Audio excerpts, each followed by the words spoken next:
Hoje é segunda-feira e nós vamos ter aula de ciências e de português. Começaremos com a nossa aula de ciências. Nós vamos rever um pouco do nosso conteúdo anterior, que foi o processo de purificação da água. Eu vou pedir para que vocês abram um livro de ciências nas páginas 53 e 54, para que a gente possa acompanhar direitinho. Onde tem aí, ó, o primeiro local onde a água descarrega, onde chega a água, nós temos aí 3 processos. 1, 2 e 3, chamados de cloração, alcalinização e coagulação. A cloração é quando é adicionado o cloro para retirada de matéria orgânica e metais, ou seja, esse processo ele vai tirar o grosso, como a gente costuma dizer, o que é mais superficial. A alcalinização, depois do cloro, a água recebe cal ou soda para ajustar a acidez. E a coagulação é quando adiciona uma substância coagulante. Agita bastante a água para que as moléculas de sujeira possam se juntar. Gente, esse processo de coagulação é quando a gente adiciona algum material sólido, certo? Uma substância sólida na água, para que essa substância sólida se dissolva e depois aquela sujeira que estava na água, ela vai formar outras partes sólidas, porém partes de sujeira. Eu não sei se vocês já observaram, mas quando o agente de edemias, não sei se na casa de vocês tem isso, mas lá na minha casa tinha muito. Tinha um reservatório no chão e o agente de edemias ia na casa da pessoa e colocava um pozinho que é para combater o mosquito da dengue. Aquilo ali é um material sólido, gente, são as bolinhas que coloca na água. Depois que coloca na água, não sei se vocês já viram, mas forma no fundo do reservatório umas moléculas bem visíveis, bem grandes assim, mais ou menos do tamanho de uma borracha, pedaços de moléculas, e aquilo ali é a sujeira, certo? Que aquele material sólido fez com que elas se reagrupassem. Floculação.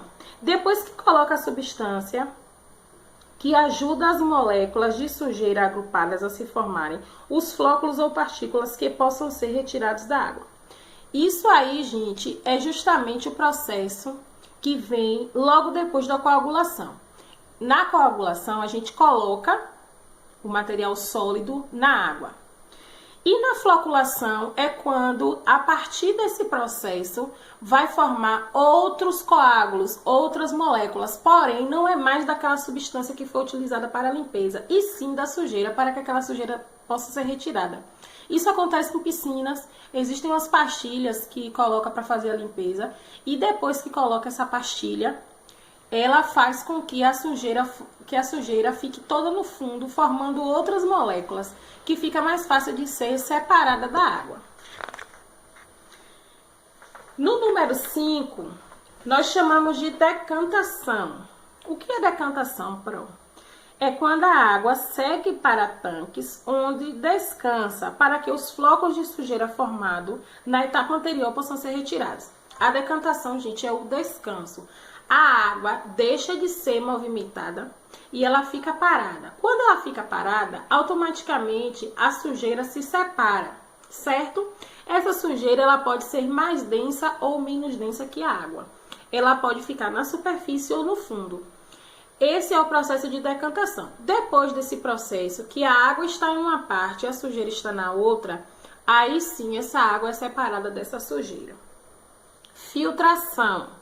Então, a água segue para os tanques, que funcionam como filtros, com pedras, areia e carvão ativado, que retém a sujeira que ainda ficou na água, mesmo depois de todas aquelas etapas que ela passou.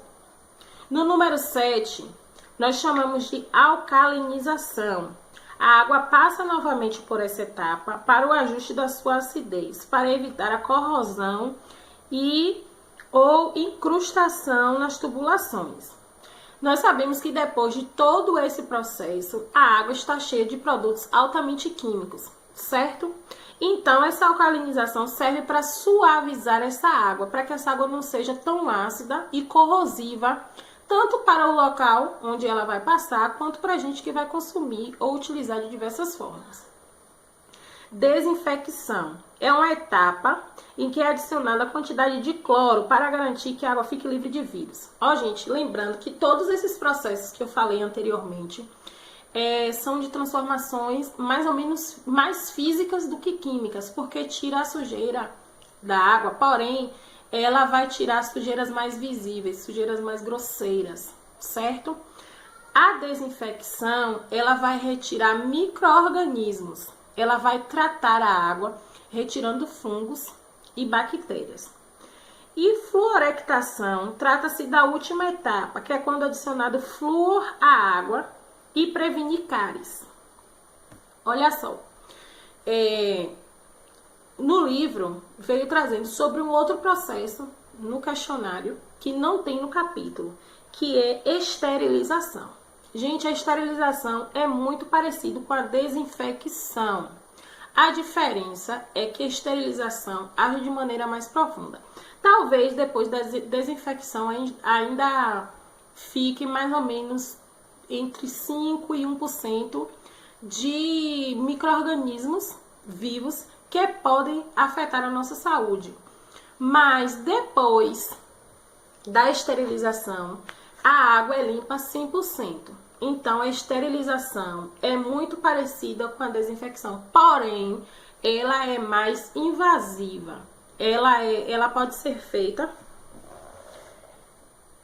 adicionando cloro, ozônio ou a luz ultravioleta, o que torna esse processo mais eficaz do que a desinfecção, certo? Espero que tenha ficado claro.